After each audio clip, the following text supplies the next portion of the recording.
Oke, kembali di Perempuan Bicara tadi dari perbincangan kita pertama ini belum final RUU-nya, RUU KI ya. Tapi kalau dari kacamata KPAI seberapa penting sih sebenarnya penambahan cuti dari 3 bulan menjadi 6 bulan ini? Seberapa penting? Ya. Kalau kami dari sudut pandang anak Iya, ya, kami iya. memandang kami dukung malah gitu karena tentu Jadi ini kita berkah dukung. ya? Itu berkah gitu Oke, ngelihatnya. oke. Pertama gini ya, misalnya, terkait dengan, menyusui itu, sebenarnya, memang namanya wanita hamil, kemudian biasanya 8 bulan itu udah ketika perutnya besar gitu Iya. ya, itu sebenarnya udah lelah juga kan kalau tetap bekerja gitu sehingga harus banyak istirahat untuk persiapan melahirkan. Kemudian setelah anaknya lahir Mhm, gitu sebenarnya itu, perempuan tuh tidak semuanya kuat ya. mhm. Artinya dia akan punya beberapa ada banyak perempuan juga yang punya masalah, Iya, ya baby blues misalnya gitu karena depresi menghadapi kelahiran dan lain-lain. Terus itu akan berdampak pada anak kan, karena perempuan yang mengalami depresi karena kelelahan, iya. tidak didukung itu justru menyakiti anak gitu. Oke, Jadi kalau kemudian memiliki cuti yang tentu cukup. ditambah Mhm, gitu, saya tentu sepakat bahwa ini pasti kepentingan terbaik bagi anaknya akan terjadi. mhm. Kemudian menyusui, apalagi ketika misalnya sang ayah mendukung, tapi kalau 40 hari sebenarnya saya juga Oh ya, ini ada klausul bahwa klausul kalau yang suami akan ayahnya dapat cuti 40 hari ya? betul, tapi Langsung ini misalnya wajahnya Ibu Yani tadi Ibu berat Ibu lagi. belum Eh, membahas iya, iya, itu iya, ya. iya. Kita baru di Tapi cuti 6 sebenarnya bulan. kalau yang laki-laki, menurut saya ya betul perlu dukungan juga perempuan di Iya, awal-awal melahirkan iya. itu.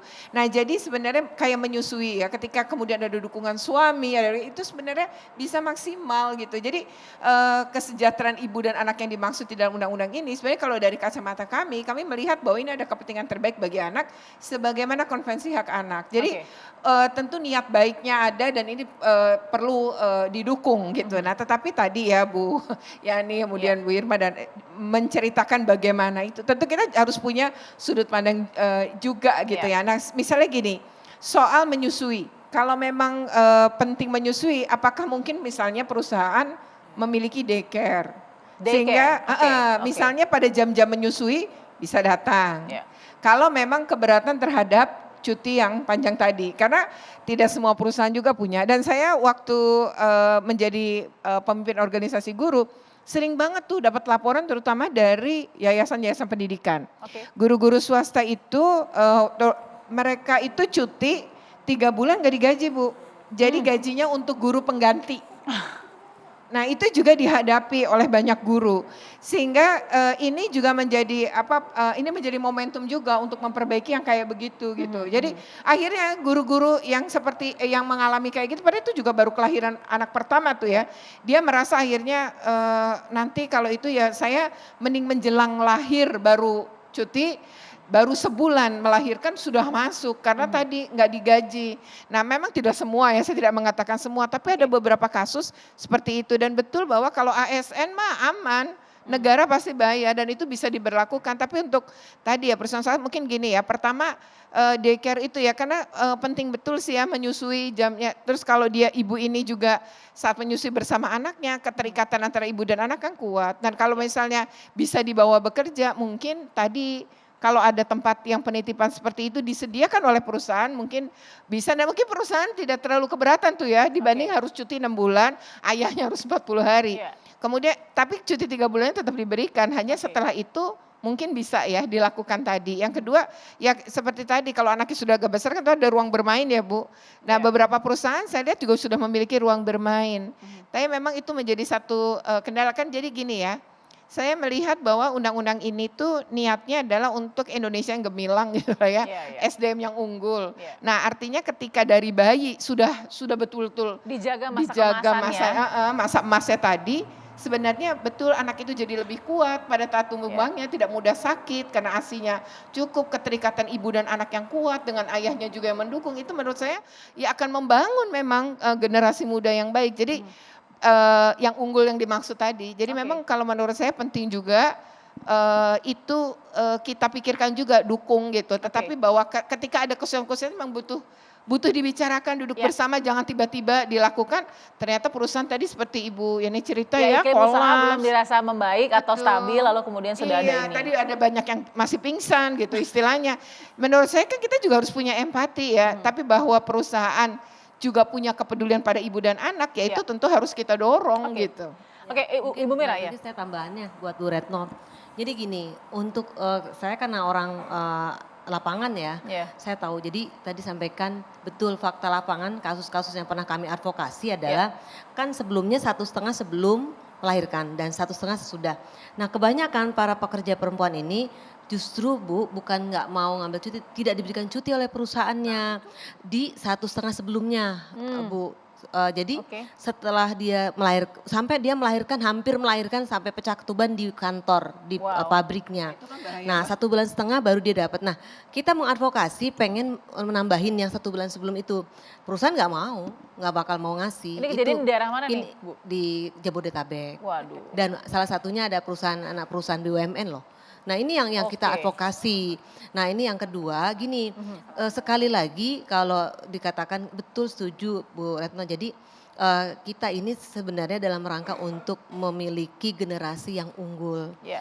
Dan sebenarnya Bu, kalau kita bicara penambahan cuti 6 bulan itu justru bantu perusahaan, pengusaha. Kenapa kok bisa bantu pengusaha? Jadi si ibu pekerja perempuan ini kan lebih produktif, lebih sehat menghadapi pekerjaan nanti. Karena kalau 1,5 bulan dia selama ini juga sering izin juga karena kan masih bayi ninggalin babinya ya. Jadi nggak efektif juga dia kerja. Tapi kalau diberikan ruang waktu yang lebih luas misalnya sampai 6 bulan, saya yakin itu akan lebih nanti memperbaiki reproduksi dia, meningkatkan kesehatannya sehingga kemudian bisa bereproduksi lebih baik lagi.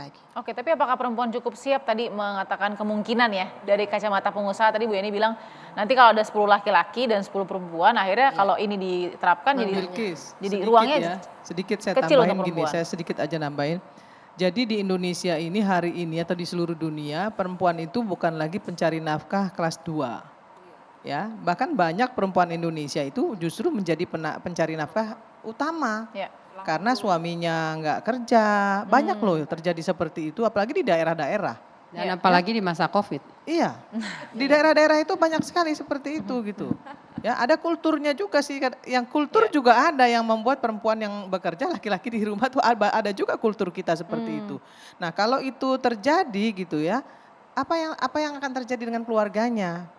Kalau kemudian misalnya ya dia cuti dan perusahaan tidak bisa memberikan cuti itu selama itu dengan tidak mau memberikan juga bayaran yang sesuai. Tapi kalau gitu. sudah jadi undang-undang kan pasti dikasih. Artinya Bu Irma. begini, saya lihat begini, kalau Gini loh, undang-undang bisa saja, undang-undang banyak kok di Indonesia ini yang udah ada undang-undangnya tapi dilanggar semua kok sama perusahaan. Kenapa? Oh. Karena Kayak tadi tidak nggak nggak ada realistis. tidak ada win-win solutionnya, nggak bisa juga Tapi nggak mungkin pemerintah kita- memaksakan tapi kan itu. nggak mungkin sengaja melanggar undang-undang yang baru jadi langsung dilanggar dong. Nggak, artinya gini, Ini jadi presiden justru buruk jadi dalam sebelum undang-undang itu jadi, Nah, buatlah duduk bersama undang-undang yang dulu. realistis. Betul. Kalau Oke. undang-undangnya dipaksakan, nggak bisa jalan juga, akhirnya kacau semua. Nggak bakal ada tidak Nggak akan ada bakal. implementasi yang Sebenarnya sesuai. perusahaan pengusaha Indonesia kalau dipanggil diajak ngomong baik-baik ya, pengusaha tuh paling takut sama aturan.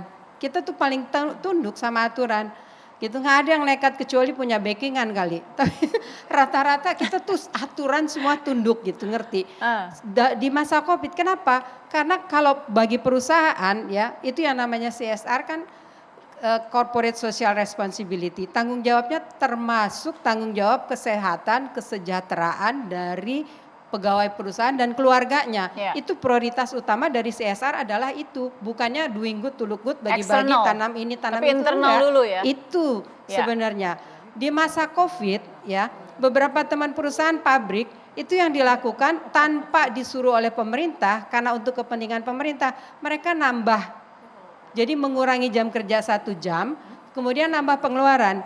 Ya. Jam kerja dikurangi 1 jam apa? Mereka datang jam 8, begitu antara jam 9 sampai jam 10 itu disuruh jemur matahari. Karena diyakini bahwa kalau jemur matahari imunitas bagus, vitamin D Ini bagus. pada saat COVID. Pada saat Ya, Covid, ya, ya, ini perusahaan pabrik-pabrik, Oke. jemur matahari. Ini teman-teman saya nih yang Ya. saya tahu. Ya. Kemudian dikasih vitamin, ditambahin minum susu, kan berarti ekstra. Oke. Tapi in return, walaupun dia tambahan pengeluaran, tapi in return perusahaan itu kan pegawainya sehat, sejahtera. Begitu pegawai sehat, kan produksi juga lebih normal. Nah kalau misalnya tadi keinginan untuk menyiapkan ya misalnya dibuat aturan daycare Ya. gitu. Terus itu pasti perusahaan dengan segala senang hati dan sudah banyak dilakukan. Misalnya dibuat aturan, kalau jumlah pegawai perempuannya sekian, jumlahnya minimal harus ada ini, harus ada itu. Ya. Itu lebih masuk di akal gitu daripada 6 bulan yang aduh kita nih dalam keadaan Iya, iya. masih Oke. Bu Ratno ada Tapi kan gini ya, tidak orang walaupun tadi Bu Irma bilang kata orang Indonesia anaknya banyak, tapi saya rasa beberapa yang saya tahu sih ya, itu orang mulai mikir banyak anak juga gitu. Terus yang kedua masa melahirkan tuh kan ada batas ya. Maksudnya orang mau hamil Tidak terus gitu. melahirkan. Iya tidak terus menerus dan tidak semua pegawai ya. Artinya tapi bahwa bukan berarti saya ini ya Bu, tapi tadi ya soal realistis itu oke, saya pahami banget tadi. Tapi tadi ya niat baik membuat daycare, ibu sambut baik. Ya saya rasa itu juga dalam upaya membangun SDM unggul juga gitu. Kalau ada perusahaan-perusahaan seperti perusahaan, itu. kalau SDM-nya unggul yang diuntungkan kita. Ya. Hari ini kita punya tenaga kerja banyak. Tapi begitu dilihat dengan spesifikasi tertentu, kita nggak punya. Jadi memang SDM unggul kita nggak ada. Banyak yang tempat kosong. Untuk cutting aja, kita masih mesti cari orang. Banyak sekali yang sangat spesifik kita nggak punya. Jadi balik lagi buat perusahaan, kalau untuk mencerdaskan bangsa, yang diuntungkan at the end perusahaan juga. Pastilah akan kita dorong selama tidak membebani dan tidak bikin perusahaan mati. Oke. SDM unggul yang aku Oke. memang sih SDM unggul yang dimaksud itu ininya bayinya ya Bu, maksudnya anak Ya, ya. yang kelak akan ke Ya, depannya ya, ya, ya. nanti Oke, oke. gitu. Ibu Mira. Makanya yang pertama DPR RI kan idenya tadi yang Mbak Irma ya. Tapi kalau Mbak Irma nggak masuk situ. Ini Bu harus Irma tanggung jawab ya. melibatkan stakeholder. Stakeholder dalam hal ini pekerja dan juga pengusaha. Ya. Jangan kemudian tiba-tiba seperti Undang-Undang Omnibus Law mengesahkan di tengah malam buta gitu. Oke. Dan jadi betul-betul harus ada pelibatan dan kami sendiri belum dilibatkan gitu. Jadi tolong diajak bicara. Tolong ajak Di bicara pagi hari kami. ya, Tapi sampai- saya nggak yakin ketika undang-undang P3 ini sudah disahkan. Kenapa nggak yakin Mbak Mira? Lah karena undang-undang P3 sudah tidak lagi melibatkan partisipasi publik. Kan yang kemarin heboh juga kan kami menolak. Jadi stakeholder siapa yang diajak bicara nih Bu Ya Irma nggak nih? tahu deh. Coba Bu Mbak mungkin Irma ada nih, Mbak masukan. Irma. Coba Bu Irma tolong dijawab. Mungkin siapa stakeholder yang akan diajak bicara soal undang-undang ini? Ya harusnya stakeholder yang memang terkait. Oke. Sebenarnya begini, kalau dari fraksi Nasdem sendiri tentang omnibus misalnya ya, Ya. saya selalu mengatakan bahwa keluarkan aja itu dari klaster ketenaga kerjaan itu saya mintanya dikeluarkan dari undang-undang omnibus Oke. ya. Karena biar bagaimanapun penciptaan lapangan pekerjaan itu oke. Pertumbuhan ekonomi oke. Tapi kalau kemudian itu membuat pekerja kesejahteraannya justru malah turun, ya saya nggak setuju. Karena saya ini juga salah satu Nah, mantan ini- ketua serikat buruh ini. Ini the real wakil rakyat, nih, the real wakil rakyat. Makanya saya tadi bilang, Oke. saya selalu mengatakan kepada teman-teman buruh kita, Ya. begini, kita harus tahu bahwa perusahaan itu periuk nasi kita. Maka perusahaan itu harus kita jaga, ya toh. Tapi perusahaan juga harus tahu apa yang menjadi tanggung jawab perusahaan terhadap pekerja, kan gitu. Nah, komunikasi yang efektif dan konstruktif itulah yang harusnya dibangun antara perusahaan dengan pekerja. Kembali lagi Maka DPR harusnya mengajak semua serikat pekerja untuk bisa ikut dalam pembahasan ini. dalam membahas dim-dimnya itu Oke. supaya nanti tidak ada pasal-pasal yang bersayap-sayap yang kemudian malah merugikan pengusaha, merugikan pekerja, itu juga yang nggak boleh terjadi kan Oke. gitu. Oke, kita akan bahas sesaat lagi ya. Ini juga penting juga karena benarkah ada kontradiksi antara Undang-Undang Omnibus Law dan juga RUU KIA ini? Sesaat lagi, tetap di Perempuan Bicara.